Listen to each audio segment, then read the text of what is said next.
Sebelum ni kita pakai foliar lain 2 ekar 8 tan. Tapi kalau tengok saya sebelum ni saya pakai Powergrow yang baru ni 1 ekar 8 tan.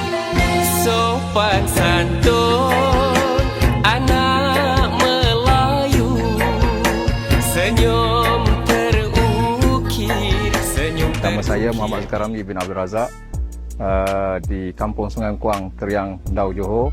Mengusahakan kacang panjang seluas 2 ekar. Selain pada itu ada satu kawasan lagi yang sekeluasannya 8 ekar yang pernah tanam kacang, buah air dan juga timun batang dan peria lah.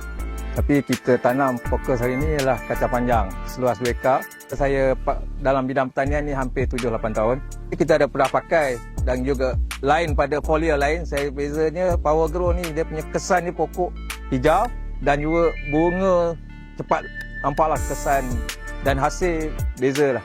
Selain pada tu dengan panjang, buah panjang juga lebat hasilnya. Kesannya memang hasil luar biasa lah. Berbeza yang foliar yang sudah saya pakai sebelum ni lah. Sebelum ni kita pakai foliar lain 2 ekar 8 tan. Tapi kalau tengok saya sebelum ni saya pakai Powergrow yang baru ni 1 ekar 8 tan beza dia. Perbezaan ada 2 ekar 8 tan, hari ni 1 ekar 8 tan saya pernah dapat target dengan benih dan juga menggunakan Powergrow lah, dengan keadaan pokok yang orang kata strong lagi lah, tidak ada penyakit dan juga dengan pokok yang hijau. Saya target 2 ekar ni insyaAllah dalam 20 tan. Tapi dalam keadaan ilmu yang ada hari ni dengan keadaan sekarang ni, saya ingat 20 tan lebih boleh capai target saya lah menggunakan Powergrow. Saya syorkan kepada penanam-penanaman sayur ke kontan, gunalah Powergrow.